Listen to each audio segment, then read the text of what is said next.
రచ్చ రాజకీయం at the rate of 5 PM స్వాగతం. నేను మీ ఫజల్.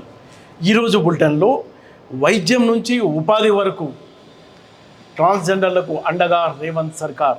ఈ వార్తతో పాటు మళ్ళీ కాళేశ్వరం అధికార ప్రతిపక్షాల మధ్య మాటల యుద్ధానికి దారితీస్తుంది. ఓవైసీ టార్గెట్గా బీజేపీ జిహెచ్ఎంసీ ఎన్నికల వ్యూహం ఏంటో ఈ బులెటిన్లో చూద్దామా. రేవంత్ సర్కార్. ఈ వార్తతో పాటు మళ్ళీ కాళేశ్వరం అధికార ప్రతిపక్షాల మధ్య మాటల యుద్ధానికి దారితీస్తుంది. రచ్చ రాజకీయం at 5 PM. Sex reassignment surgery ఇటీవల ఈఎస్ఐ హాస్పిటల్లో ప్రారంభించారు.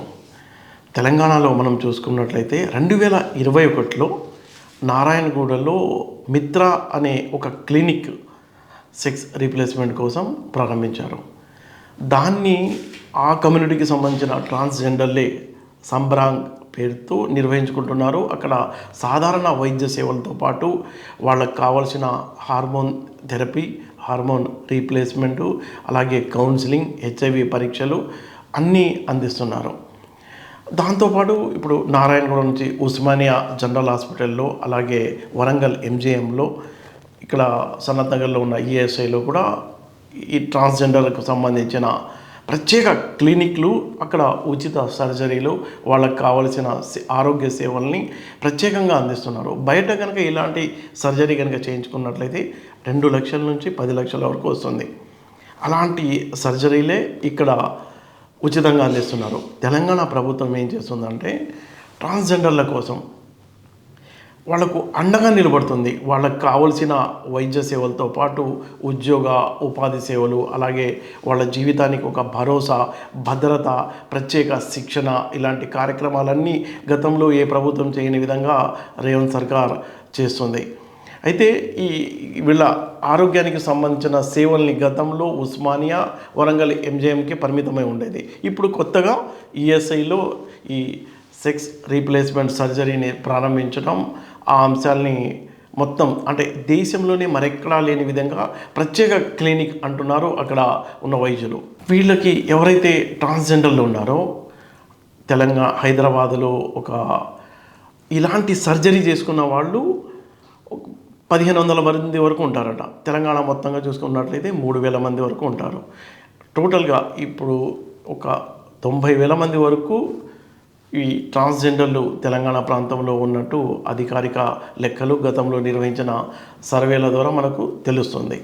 అయితే వీళ్ళకు సామాజిక భద్రత ప్రధానంగా ఏంటంటే వీళ్ళకి కుటుంబం అండగా నిలబడదు. దాంతో ఏమవుతుంది, వాళ్ళకు విద్య రాదు, సామాజిక భద్రత ఉండదు, కావలసిన ఆరోగ్య సేవలు ఉండవు, ఉపాధి లభించదు. దీంతో వాళ్ళు రోడ్ల మీద, చౌరస్తాల్లో నిలబడి, సిగ్నల్ దగ్గర నిలబడి డబ్బు అడుక్కోవడం, అలాగే బెదిరించడం, లాక్కోవడం, రకరకాలుగా క్రైమ్, ఇలాంటి కార్యక్రమాలు బాగా పెరుగుతున్న నేపథ్యంలో వాళ్ళకు కూడా ఒక గౌరవప్రదమైన జీవితం ఇవ్వాలి, వాళ్ళు కూడా సమాజంలో మనుషులు, వాళ్ళని మనుషుల్లా గుర్తించాలి అన్న ఉద్దేశంతో రాష్ట్ర ప్రభుత్వం ఏం చేసిందంటే ఒక పక్కేమో వాళ్ళకి కావాల్సిన ఆరోగ్య సేవలు అందిస్తూ ఇంకొక పక్క ఉపాధి అవకాశాలు మెరుగుపరుస్తున్నారు. హైడ్రాలో ఈగల్ టీంలో వాళ్ళకు ప్రత్యేక టీమ్గా తీసుకున్నారు. అలాగే traffic department, police department traffic అసిస్టెంట్లుగా తీసుకుంది. అలాగే మెట్రో రైల్వే స్టేషన్లలో వాళ్ళు సెక్యూరిటీ గార్డులుగా పనిచేస్తున్నారు. అలాగే ఈ డ్రోన్లను ఎలా ఎగిరేయడం అంటే పైలటింగ్ చేయడం అనే అంశాన్ని ప్రత్యేకంగా శిక్షణ ఇవ్వడం, అలాగే కార్ డ్రైవింగ్ చేయడంలో శిక్షణ ఇవ్వడం లాంటి వాళ్ళ స్కిల్స్ ఎవరైతే వస్తారో వాళ్ళ స్కిల్స్ పెంపొందించుకునేలా ప్రత్యేక శిక్షణ ఇవ్వడంతో పాటు సీఎం వివిధ పథకాలు, ప్రభుత్వ పథకాల కింద ఇప్పుడు మహాలక్ష్మి పథకం ఉంది. ఆ మహాలక్ష్మి పథకం కింద వీళ్ళకి ఈ ట్రాన్స్జెండర్లు ఎవరైతే ఉన్నారో వాళ్ళందరికీ కూడా ఉచిత బస్సు ప్రయాణం అవకాశం కల్పిస్తూనే ప్రత్యేకంగా వాళ్ళ స్కిల్ డెవలప్మెంట్ కోసం ఆయా స్కాలర్షిప్లు ఇవ్వటం అలాంటివన్నీ ప్రభుత్వం చేపడుతుంది. కేవలం వాళ్లకు సామాజిక భద్రత, ఆరోగ్యం, ఉపాధి ఈ అంశాలపై ప్రభుత్వం దృష్టిలో పెట్టి అంటే సమాజంలో వాళ్లకు సమాన హోదా పబ్లిక్తో పాటు ఇవ్వడంతో పాటు క్రైమ్ అంటే ఇటీవల చాలా చోట్ల కొన్ని క్రైమ్లు జరిగాయి. అంటే వాళ్ళు ఆడ్గా బిహేవ్ చేయడం అలాంటి వాటి నుంచి మళ్ళీ సమాజంలో వాళ్ళని కలిసిపోయేలా చేయడానికి ప్రభుత్వం ప్రత్యేక చర్యలు చేపడుతుంది. అంటే ఉపాధి నుంచి ఆరోగ్యం నుంచి ఉపాధి వరకు ఒక ప్రత్యేక దారి, ఒక అవకాశం వాళ్ళు బతకడానికి కల్పిస్తుందని మనం చెప్పుకోవచ్చు. హైదరాబాద్ గ్రేటర్ ఎన్నికలు అంటే అవి కేవలం ఒక కార్పొరేషన్కు సంబంధించిన ఎన్నికలు కాదు, మొత్తం తెలంగాణ యొక్క దిశ నిర్దేశం చేసే ఎన్నికలని రాజకీయ పార్టీలకు స్పష్టమైన అవగాహన ఉంది. అందుకే ఇక్కడ తమ సత్తా చాటాలనేది ఎవరి వ్యూహాల్లో వాళ్ళు అన్ని పార్టీలు ఉన్నాయి, ప్రధాన పార్టీలన్నీ. ప్రధానంగా మనం చూసుకున్నట్లయితే ఎంఐఎం పార్టీ, బీజేపీ వీళ్ళు చాలా ప్రతిష్టాత్మకంగా తీసుకున్నాయి రేపు జరగబోయే జిహెచ్ఎంసీ ఎన్నికల్ని. నోటిఫికేషన్ ఇంకా రాలా, సమయం ఉంది, ఎప్పుడు జరుగుతాయో అనేది కూడా అంత క్లారిటీ లేదు, కోర్టులో కేసులు అవన్నీ ఉన్నప్పటికీ.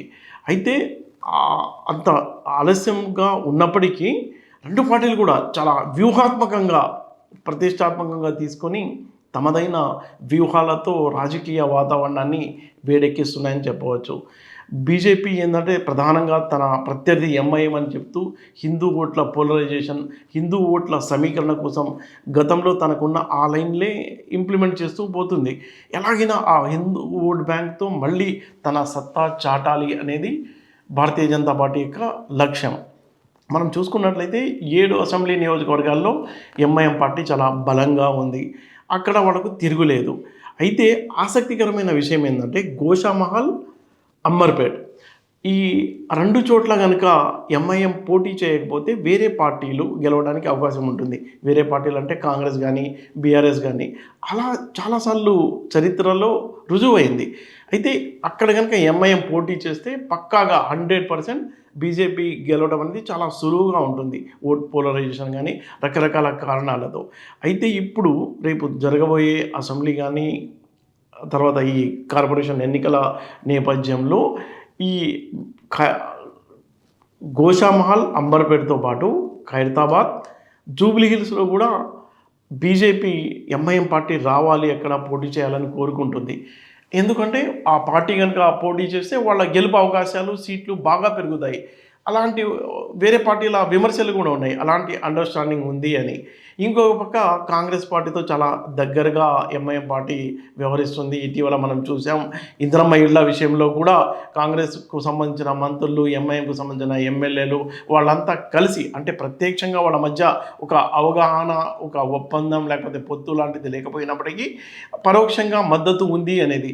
అది దాని లక్ష్యం ఏంటంటే కాంగ్రెస్ పార్టీ చాలా వ్యూహాత్మకంగా గ్రేటర్ ఎన్నికలు జరిగితే 300 కార్పొరేటర్లకు ఎన్నికలు జరగబోతున్నాయి ఇక్కడ. అయితే ఇక్కడ మేయర్ ఆధిపత్యం నిలుపుకోవాలంటే 151 వరకు రావాలి. అలాంటి సీన్ లేదు, ఏ పార్టీ కూడా అన్ని సీట్లు గెలుచుకోవాలనే అవకాశం లేదు. అంటే 105 నుంచి 120 స్థానాల వరకు కాంగ్రెస్ పార్టీ గెలిచే అవకాశాలు అయితే ఆ పార్టీ ఇంటర్నల్గా చేసుకున్న సర్వే ద్వారా అనిపిస్తుంది. అయితే ఇప్పుడు చూసుకున్నట్లయితే ఎంఐఎంకు ప్రజెంట్ 44 స్థానాలు ఉన్నాయి. ఆ 44 నుంచి 50 వరకు గెలుచుకుంటే వీళ్ళ సపోర్ట్ తీసుకొని 3 కార్పొరేషన్లలో అంటే 300 కార్పొరేటర్లలో ఇద్దరు కలిసి అధికారాన్ని పంచుకోవచ్చు అన్న ఐడియా కాంగ్రెస్ పార్టీకి ఉంది.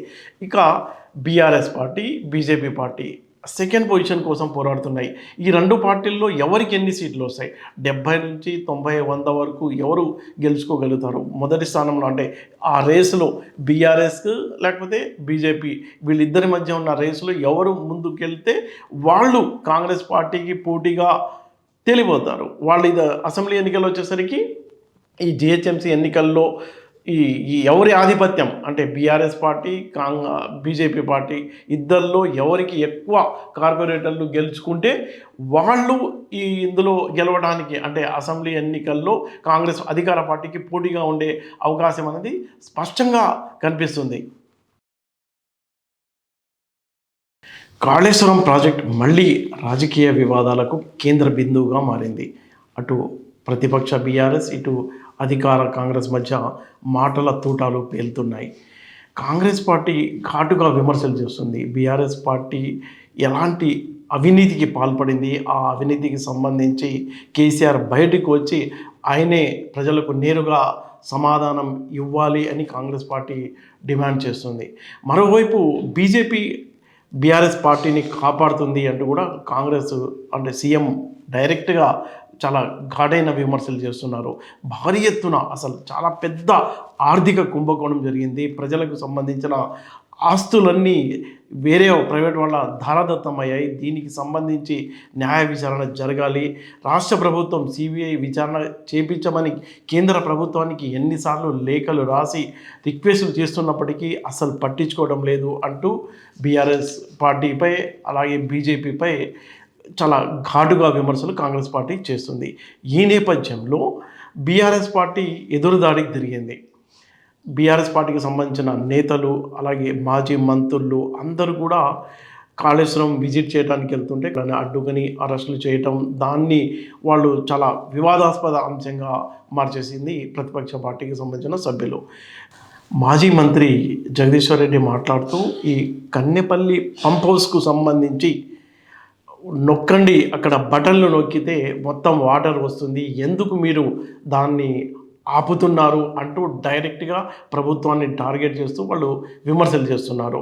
ఏమైనా బ్యారేజ్కి కనుక డ్యామేజ్ అయితే మా పార్టీ మేము శాశ్వతంగా రాజకీయాల నుంచి తప్పుకోవడమే కాదు, బీఆర్ఎస్ పార్టీని కూడా రద్దు చేస్తామని మాజీ మంత్రి ఛాలెంజ్ చేశారు. మేము మళ్ళీ చెప్తున్నాం, వెంటనే కన్నెపల్లి పంప్ హౌస్ ప్రారంభం చెయ్యండి. వచ్చే వర్షాభావ పరిస్థితులు ఏదైతుందో, కరువు పరిస్థితులు ఏదైతుందో దాని నుంచి తెలంగాణ ప్రజలను రక్షించండి. లేదు అని అంటే నువ్వు చెప్తుంది, ఉత్తమం చెప్తుంది నిజమైతే ఏదో ప్రాజెక్టు ఏదో కొట్టుకుపోతుంది, ఏదో అవుతుంది అని దానికి మేము బాధ్యత వహిస్తాం. బీఆర్ఎస్ పార్టీ బాధ్యత తీసుకుంటుంది. ప్రభుత్వానికి ఏం రాసేయాలో రాసిస్తాడు కేసీఆర్, మీకు అండర్టేకింగ్ రాసిస్తాడు. ఏ చిన్న బ్యారేజ్కి ప్రమాదం జరిగినా ఇవాళ పంపులు ఆన్ చేస్తే దానికి బీఆర్ఎస్ పార్టీ కట్టుబడి ఉంటుంది. కేసీఆర్ బాధ్యుడు అవుతాడు, కేటీఆర్ బాధ్యుడు అవుతాడు. మేము బీఆర్ఎస్ పార్టీని రద్దు చేసుకుంటాం. అగవాళ్ళ ఏదైనా ప్రమాదం జరిగితే శాశ్వతంగా రాజకీయాల నుంచి తప్పుకుంటాం. రాసియండి, ఏమి జరగదు అని మేము చెప్తున్నాం. తొంకుమారు నువ్వు ఏదైతే చెప్తున్నావో, ఎన్డీఎస్ఏ చెప్పింది, వీడు చెప్పిండు, వాడు చెప్పిండు, దయ్యం భూతం చెప్పింది అని భయపెట్టిస్తున్నావో ఇవి పూర్తిగా అబద్ధాలు. ఎన్డీఎస్ఏ ఎక్కడ చెప్పలే, అసలు ఎన్డీఎస్ఏకి సంబంధం లేదు. మన ప్రాజెక్టుల మెయింటెనెన్స్కి సంబంధించి ఎన్డీఎస్ఏ పాత్ర లేనే లేదు. అన్నిటి మీద కనుక ఎన్డీఎస్ఏకి పాత్ర ఉంటే ఈ పాటి మిమ్మల్ని జైల్లో పెట్టాలి. ఆ 8 మందిని చంపి ఎస్ఎల్బీసీలో ఇప్పటికి కూడా శివాల్ని బయటికి తెలియనందుకు మిమ్మల్ని జైలు పంపాలి. ఈ పాటికి రేవంత్ రెడ్డిని, ఉత్తమ్ కుమార్ రెడ్డిని ఎక్కడ కూడా లేదు, ఎన్డీఎస్ఏ యొక్క పాత్ర ఉండదు. కేటీఆర్ మాట్లాడుతూ ఆయన ఏమంటారంటే, మీకు చేత కాకపోతే ఒక వారం రోజులు కేసీఆర్కు అప్పగించండి ఈ రాష్ట్రాన్ని, మొత్తం ఈ రైతులందరికీ నీళ్లు అందించేలా ఆయన చర్యలు తీసుకుంటారంటూ కేటీఆర్ కూడా రాష్ట్ర ప్రభుత్వానికి సవాల్ విసిరారు. ఒక వారం రోజులు కేసీఆర్ గారికి అప్పచెప్పండి. కన్నెపల్లి దగ్గర నుంచి వాళ్ళ నీళ్లు పంపులు ఆన్ చేసి మొత్తం వారం రోజుల లోపలనే అన్ని జలాశయాలు నింపి రాష్ట్రంలోని మరి గోదావరి మీద ఆధారపడ్డ, గోదావరి పరివాహక ప్రాంతం మీద ఆధారపడ్డ, గోదావరి మీద ఆధారపడ్డ ప్రతి ఎకరం పంట పొలానికి నీళ్ళు ఇచ్చే బాధ్యత మాది. ఇవాళ సింపుల్గా 93.5 మీటర్ల మీద గోదావరి ప్రవహిస్తూ ఉంది. మేడిగడ్డ బ్యారేజ్తో సంబంధం లేకుండా, బ్యారేజ్ గేట్లు తెరుచున్నాయా మూసున్నాయా అన్న దాంతో నిమిత్తం లేకుండా ఇవాళ బ్రహ్మాండంగా పంపులు ఆన్ చేస్తే కన్నెపల్లి దగ్గర నుంచి లిఫ్ట్ చేయొచ్చు. ఆడ 96 మీటర్ల మీదికెళ్ళి గోదావరి పోతున్నది. ఇవాళ 93.5కే మీరు బ్రహ్మాండంగా పంపులు ఆన్ చేయొచ్చు. ఆడ బ్యారేజ్తో సంబంధం లేకుండా నీళ్లు తోడొచ్చు. బ్రహ్మాండంగా మిడ్ మానేర్ కానీ, లోవర్ మానేర్ కానీ, పైన ఉండే మల్లన్న సాగర్ కానీ, రంగనాయక సాగర్ కానీ అన్నీ కూడా బస్వాపూర్తో సహా అన్ని రిజర్వాయర్లు నింపొచ్చు. బ్రహ్మాండంగా రైతులకు నీళ్ళు ఇవ్వచ్చు. మార్గ మధ్యంలో ఉండే చెర్రల్లో కూడా నీళ్లు పోయొచ్చు. కానీ ప్రభుత్వం తన చేతగాంతనాన్ని, తన అసమర్థతను కప్పిపుచ్చుకోవడానికి ఇలా మమ్మల్ని జనగామ దగ్గరనే అడ్డుకునే ప్రయత్నం చేస్తూ ఉన్నది. ఎందుకు అడ్డుకుంటున్నారని మేము అడిగాం పోలీసులకు. మాకు ఆదేశాలు ఉన్నాయంటాడు. కింద నీళ్లు వృధాగా పోతుంటే అవి రైతులకు చూపెడతామంటే మీకెందుకు భయం? ఎల్నీనో అంటున్నారు, కరువు వచ్చింది అంటున్నారు. కరువు వచ్చినా ఇవాళ కల్పతరువు లాంటి కాళేశ్వరం తెలంగాణకు ఉన్నది. కల్పతరువు లాంటి కాళేశ్వరంలో మీరు చేసేది ఏం లేదు. కన్నెపల్లి కాడ 2 బటన్లు ఒత్తాలి అంతే.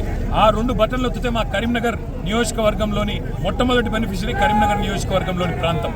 అందుకే ఈ రకంగా మొత్తం నీళ్ళన్నీ కూడా కాళేశ్వరం ప్రాజెక్టు ద్వారా ఇవ్వచ్చు అనే మాట చూపెడతామని మేము పోతుంటే కాళేశ్వరం కూలిపోయిందన్న సన్నాసి రేవంత్ రెడ్డి ఇవాళ తన అసమర్థతను అయితే ఇటు బీఆర్ఎస్ పార్టీకి సంబంధించిన నేతలు విసురుతున్న సవాళ్లకు ప్రతి సవాళ్లుగా కాంగ్రెస్ పార్టీ ఎక్కడా తగ్గకుండా ఘాటుగానే సమాధానం ఇస్తూ ఎదురుదాడికి దిగుతున్నారు. ఇక్కడ జరిగిన ఏదైతే కాళేశ్వరం ప్రాజెక్టులో జరిగిన అవినీతిపై కాంగ్రెస్ పార్టీ విచారణ కమిషన్ని వేసింది. ఆ కమిషన్ రిపోర్ట్ కూడా ఇచ్చింది.